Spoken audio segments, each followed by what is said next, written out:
যে আমাদের সরকার ভারতীয় জনতা পার্টির পরিচালিত যে সরকার, এই সরকার আগামী 8ই মার্চ 2025-এ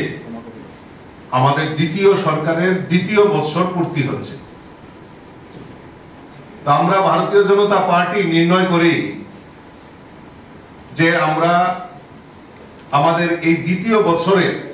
দ্বিতীয় সরকারের দ্বিতীয় বছর কি কি কাজ এই রাজ্যের উন্নয়নের জন্য করেছে সেইগুলি জনসমক্ষে তুলে ধরার জন্য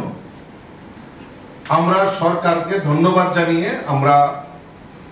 একটা সভা করার সিদ্ধান্ত করি। কিন্তু পরবর্তী সময়ে আমাদের গোচরে আসে যে 8 মার্চ আমাদের এই রাজ্যে মাধ্যমিক এবং উচ্চ মাধ্যমিক পরীক্ষার সময়সূচি রয়েছে। সেই কারণে এই পরীক্ষার্থীদের কথা মাথায় রেখে আমরা ভারতীয় জনতা পার্টি সিদ্ধান্ত নিয়েছি যে 8 মার্চের পরিবর্তে 9 মার্চ আমরা রবিবার পড়েছে, আমরা আগরতলার স্বামী বিবেকানন্দ ময়দান, যেটা পুরনো আস্তাবল ময়দানে, আমরা সেখানে জনসভার আয়োজন করেছি। এবং আমাদের এই সরকারের যে অ্যাচিভমেন্ট, 2 বছরে কি কি কাজ করেছে, আমরা প্রথমে রাজ্য স্তরে 9 মার্চ আমরা করব, তারপর পর্যায়ক্রমে জেলা স্তরে, মন্ডল স্তরে এবং বুথ স্তরে আমরা অনুরূপভাবে সরকারকে ধন্যবাদ জানিয়ে এবং সরকারের সফলতা, মানুষের জন্য কি কি কাজ করেছে সেইগুলি জানার জন্য আমরা পর্যায়ক্রমে জেলা, মন্ডল এবং বুথ স্তরে এরকম কর্মসূচি আমরা বাস্তবায়ন করব। আজকের এই সাংবাদিক সম্মেলন থেকে আপনাদের জানাতে চাই যে আগামী 9ই মার্চ আমাদের সেই আস্তাবল ময়দানে আমাদের মধ্যে উপস্থিত থাকবেন আমাদের সর্বভারতীয় সভাপতি এবং আমাদের যিনি কেন্দ্রীয় স্বাস্থ্যমন্ত্রী আদরণীয় জেপি নাড্ডাজি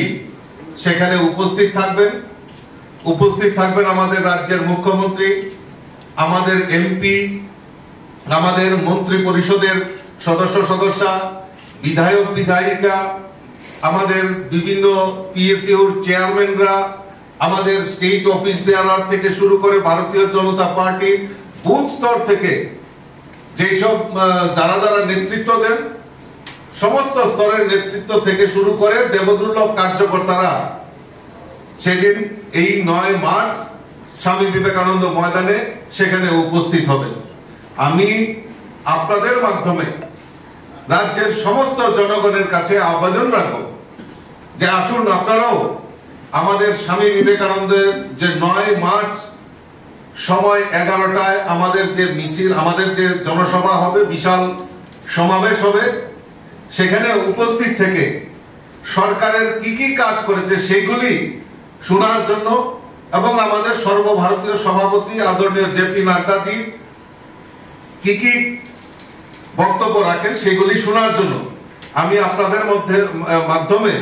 আমি রাজ্যের আপামর জনসাধারণের কাছে বিনম্রভাবে অনুরোধ রাখবো।